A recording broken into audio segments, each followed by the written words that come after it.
வணக்கம் நண்பர்களே, நான் உங்கள் பாசமிகு பத்திரிகையாளர் ஜெயமணி. மக்களுடைய தீர்ப்பு மகேசன் தீர்ப்பு, அப்படி மகேசன் தீர்ப்பு, அதாவது மக்களுடைய தீர்ப்பே மகேசன் தீர்ப்புன்னு சொல்லுவோம் இல்லையா? அது மாதிரி தான் இப்போ நாட்டில் இருக்கிறதெல்லாம் நடந்துக்கிட்டு இருக்கு. மக்கள் ஏகோபித்த ஆதரவு கொடுத்தாங்கன்னா குற்றமும் நேர்மையாகிவிடும், நியாயமாகிவிடும். அது எப்படின்னு சொல்கிறீங்க கேட்குறீங்களா? அதாவது மக்கள் தலைவர் எம்ஜிஆர் இருந்தார் இல்லையா, அவர் ஆட்சி காலத்தில் முதலமைச்சராக இருந்தார். அவருடைய மனைவி ஜானகி அம்மா, விஎன் ஜானகி அம்மாள் 44 வருஷம் அவரோட இருந்து வாழ்க்கை நடத்தியவர். 23 படங்களில் மட்டும் ஹீரோயினாக நடித்தவங்க ஜெயலலிதா. அவங்களும் எம்ஜிஆருடைய வாழ்க்கையில் வந்தாங்க. 2 பேருமே எம்ஜிஆருடைய வாழ்க்கையில் இருந்த பெண்கள் தான். இந்த 2 பேரையும் பகிரங்கமாக டெல்லிக்கு அழைச்சிட்டு போய் பக்கத்தில் உட்கார வச்சு ஒரு நிகழ்ச்சியை பார்த்தாரு. அப்போதெல்லாம் எந்த பத்திரிகைகளும் அதை கண்டிக்கலை, எதுவும் சொல்லலை, ஏற்றுக்கிட்டாங்க. அதே மாதிரி இப்போது கீர்த்தி சுரேஷ் கல்யாணத்துக்கு தன் மனைவி சங்கீதாவுடன் போக வேண்டிய விஜய் நடிகை த்ரிஷாவோடு போயிருக்காரு. இது தப்பா இல்லையா அப்படிங்கிற ஒரு பட்டிமன்றம் நடந்துக்கிட்டு இருக்கு. இதைத்தான் நான் சொன்னேன், முதல்ல இதுக்காக தான் சொன்னேன். மக்கள் தீர்ப்பு மகேசன் தீர்ப்பு. அதை ஏற்றுக்கிட்டாங்கன்னா, மக்கள் ஏற்றுக்கிட்டாங்கன்னா உங்களுக்கு என்ன, நமக்கு என்ன? அவர் விருப்பம், அந்தம்மா விருப்பம். ஏன் மக்கள் இந்த மாதிரிலாம் தப்பாக பேசுவாங்களேங்கிறது விஜய்க்கு தெரியாதா, த்ரிஷாவுக்கு தெரியாதா? 2 பேரும் தெரிஞ்சு தானே போகிறாங்க.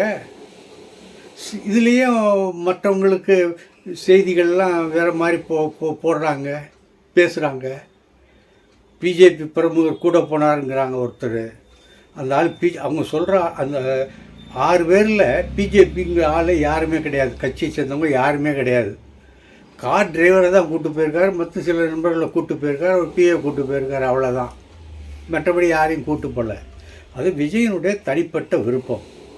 விஜய் ஒரு கட்சி தலைவர் ஆகிட்டார். அவருடைய முடிவுகள், அவர் எடுக்கக்கூடிய முடிவுகள் கட்சிக்கு சாதகமாகவும் இருக்கலாம், பாதகமாகவும் இருக்கலாங்கிறது அவருக்கு தெரியாதா? ஆக இதை பற்றி ஏன் பேசுகிறாங்க என்னங்கிறத எனக்கு ஒரு வருத்தம். அதை நான் முதல்ல பதிவு பண்ணிடுறேன். அடுத்து தெலுங்கானா சீஃப் மினிஸ்டர் ரேவந்த் ரெட்டி அல்லு அர்ஜுனாவை அரெஸ்ட் பண்ணிட்டார். அது எதுக்காகங்கிறது உங்களுக்கு தெரியும். இந்த புஷ்பா 2 படத்தில் இந்த ஹைதராபாத் தியேட்டரில் ரிலீஸ் ஆகும்போது சலசலப்பு கூட்ட நெருக்கடியில் ஒரு பெண் இறந்து போயிட்டாங்க. அந்த பெண்ணுடைய பையன் கோமா ஸ்டேஜில் இருக்கான், இன்னும் சிகிச்சை நடந்துக்கிட்டு இருக்கு. அவரை கைது பண்ணி ஒரு நாள் ஜெயிலில் வச்சுட்டு காலம்பரை விடுதலை பண்ணிட்டாங்க. இதெல்லாம் உங்களுக்கு தெரியும். அந்த சீஃப் மினிஸ்டர் ரேவந்த் ரெட்டி என்ன சொல்கிறாருன்னா, இந்த அல்லு அர்ஜுன் இவர் பேசாமல் தியேட்டரில் படத்தை பார்த்துட்டு போயிருந்தால் இவ்வளோ பிரச்சனை இல்லை. இவர் காருடைய டாப்பை திறந்து அது மேலே ஏறி நின்று கையாட்டி காலாட்டி உயிர்னு ரசிகர்களை உற்சாகப்படுத்த உடனே அந்த ரசிகர்கள்லாம் அதிக உற்சாகமாகி நெருக்க ஆரம்பிச்சிட்டாங்க. தள்ளுமுள்ளி ஏற்பட்டுச்சு. அதில் இந்த விபத்து நடந்து இறந்து போயிடுச்சு. உடனடியாக அதை சரி செய்ய அளவுக்கு இங்கே போலீஸ் போஸ்ட் இல்லை. ஏன்னா இவர் இந்த மாதிரியெல்லாம் கையாட்டுவார், காலாட்டுவார், கூட்ட நெரிசல். அது மட்டுமல்ல, முறையாக ஒரு அனுமதியும் கேட்கல. இந்த மாதிரி நடிகர் வர்றாரு, படம் பார்க்க வர்றாருங்கிற ஒரு தகவலும் போலீஸுக்கு தெரியாது. அப்படி இருக்கும்போது நீங்கள் போலீஸை குற்றம் சாட்டக்கூடாது, எங்களையும் குற்றம் சாட்டக்கூடாது. அவர் என்ன நடிக்கிறாரு, நிறைய காசு வாங்குறாரு, பணம் வாங்குறாரு, அது ஒரு தொழில் அவருக்கு. அப்பேற்பட்டவர் அவர் என்ன பெரிய எல்லையில், இந்தியா பாகிஸ்தான் எல்லையில் போராடி வெற்றி கண்ட வீரர் அவரை கைது பண்ணக்கூடாதா என்ன அப்படின்லாம் இப்படியெல்லாம் கேட்டிருக்காரு ரேவந்த் ரெட்டி. அது மட்டும் அவர் என்ன சொல்கிறாருன்னா, இதில் எனக்கு அரசியல் காழ்ப்புணர்ச்சியோ அது எந்த விதமான தலையீடும் கிடையாது. இவ்வளவுக்கு அல்லு அர்ஜுனுடைய ஒய்ஃப் எனக்கு சொந்தக்காரம்மா. அந்த சொந்தக்காரம்மா இதில் நான் கைது பண்ணுவேன்னா, ஏன் கைது பண்ணுறேன் அப்படின்னா தப்பு நடந்திருக்குன்னு தானே அர்த்தம் அப்படின்னு இப்படியும் விவாதம் பண்ணுறாரு. அதை சைடில் பார்க்கும்போது அது நியாயமாக தான் தெரியுது.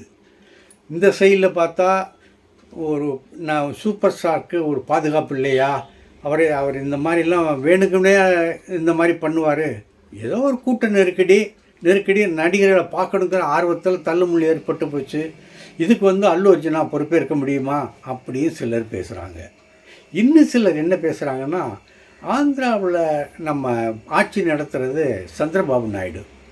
அவர் அவருக்கும் அல்லு அர்ஜுனாவுக்கும் ஒரு உரசல் இருக்குது. அந்த அந்த உரசலை இந்த நேரத்தில் பயன்படுத்திக்கிட்டு கைது பண்ண வச்சுட்டாரு. தன்னுடைய செல்வாக்கை பயன்படுத்தி கைது பண்ண வச்சுட்டாரு பவன் கல்யாண் அப்படின்னு பவன் கல்யாண் மேலே ஒரு குற்றச்சாட்டு சொல்கிறாங்க. ஆக இந்த மாதிரி செட் எல்லாம் அங்கே போய்கிட்டு இருக்கு. நான் சினிமாவில் எதுவுமே நடக்குங்க, எல்லாமே நடக்குங்க. ஒரு சின்ன ஒரு உதாரணம் சொல்கிறேன். 16 வயது நிலை அந்த படம் கிட்டத்தட்ட சக்ஸஸ் படம். அது ரொம்ப சூப்பர் ஹிட் படம். அதில் பரட்டையாக நடிச்சிருப்பார் ரஜினிகாந்த், ஹீரோவாக நடிச்சிருப்பார் நம்ம உலகநாயகன் கமல்ஹாசன். ஒரு கோவணத்தை கட்டிக்கிட்டு தான் அதில் நடிச்சிருப்பார். ஒரு மிகுந்த ஒரு புரட்சிகரே செஞ்ச படம். பாரதி ராஜாவுக்கு ஒரு பெரிய பேரை வாங்கி கொடுத்த படம். அந்த படத்தினுடைய தயாரிப்பு செலவு 5 லட்சம் தான். அந்த காலத்தில் 5 லட்சம் தான். அப்போ அவர் கமலுக்கு சம்பளம் 27,000 ரூபா, ரஜினிக்கு சம்பளம் 3,000 ரூபா. அந்த ஷூட்டிங் போன அவுட்டோர் இடத்துல ஒரு நல்ல இடமா ஒரு பெரிய ஒரு வாடகைக்கு நல்ல ஒரு பெரிய வீடாக எடுப்பாங்க. அதில் கட்டில் மற்ற வசதிகளோடு உள்ள ரூமை கமலுக்கு கொடுத்துருவாங்க. பாரதி ராஜாவும் நம்ம ரஜினிகாந்தும் அங்கே பக்கத்தில் அந்த வராண்டாவில் படுத்துக்குவாங்க. நினச்சி பார்க்க முடியுமா? அப்போ அந்த இப்போ இதை சொல்கிறோமே நம்ம, இதை இப்போ யாராவது சொன்னால் ஒத்துக்குவாங்களா?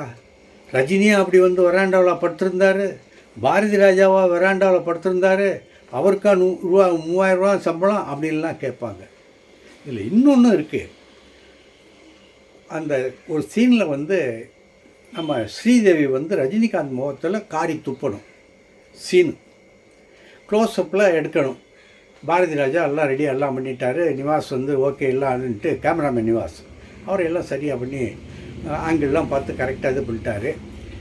அதாவது ஒரு நடிகருடைய முகத்தில் எச்சில் துப்ப மாட்டாங்க. அதுக்காக என்ன பண்ணாங்கன்னா, சோப்பு நிறைய இருக்குல்ல, அந்த சோப்பு நிறைய ஸ்பில் பண்ணாங்க. இப்படி முகத்தில் இப்படி ஸ்பில் பண்ணாங்க. சரியாக ஒர்க் ஆகலை. கேமராமேனுக்கு திருப்தி இல்லை, டைரக்டருக்கும் திருப்தி இல்லை. சரி வேணாம் க்ரீமோட கலந்து அதை அப்படி ஸ்பில் பண்ணி பார்த்தாங்க, அதுவும் சரியில்லை. அப்போ என்ன ரஜினிகாந்த் என்ன சொன்னார், ஏன் சார் நிஜமாகவே துப்பட்டுமே அந்த அம்மா அப்படின்னு சொல்லி இறங்கி வர்றாரு. காரணம் என்னென்னா, அப்போ ஒரு முன்னேற துடிக்கும் ஒரு இளைஞர். படம் நல்லா வரணும், அந்த சீன் நல்லா வரணும் அப்படிங்கிறது எண்ணம். அதே நேரத்தில் தானும் பேசப்படணும் அப்படிங்கிற ஒரு ஆர்வமாக அந்த இதனால் துப்ப சொல்கிறார். அந்தம்மாவும் டைரக்டர் ரொம்ப வற்புறுத்தி சொன்ன உடனே ஸ்ரீதேவியும் பளிச்சுன்னு துப்பிடுச்சு. பளிச்சுன்னு துப்பினாலும் அது முகத்தில் சீன் ஓகே ஆயிடுச்சு. இப்போ யாராவது இதை இப்போ நான் சொல்கிறேன், இதை எத்தனை பேர் நம்புவீங்க? ஆனால் நடந்தது. அந்த படத்தை வாங்கிறதுக்கு இந்த டிஸ்ட்ரிபியூட்டர் யாரும் வரலைங்க. அந்த படத்தை வாங்குறதுக்கு யாருமே வரல. பார்த்தாரு ராஜ்கண்ணு, எஸ்ஏ ராஜ்கண்ணு சொந்தமாக ரிலீஸ் பண்ணார். சூப்பர் ஹிட்டு, நிறையா லாபம் சம்பாதிச்சார். அந்த லாபம் சம்பாதிச்சவர் அந்த லாபத்தை மறுபடியும் தியேட்டரில் தான் போட்டார், சினிமாவில் தான் போட்டார், சினிமா படம் தான் எடுத்தார். இப்படியெல்லாம் சில உதாரணங்கள்லாம் இருக்குது. அதாவது சினிமாவுக்கு வரும்போது பல சர்வபரி தியாகங்களும் பண்ணித்தான் ஆகணும். இதில் மானம் அவமானம் இதெல்லாம் பார்க்க முடியாது. அதனால் என்ன சொல்கிறேன்னா, இந்த மாதிரி செய்திகளெல்லாம் அப்படியே ஈஸியாக சுலபமாக கடந்து போயிருங்க. அதுதான் நல்லது. நன்றி. நாளை சந்திப்போம்.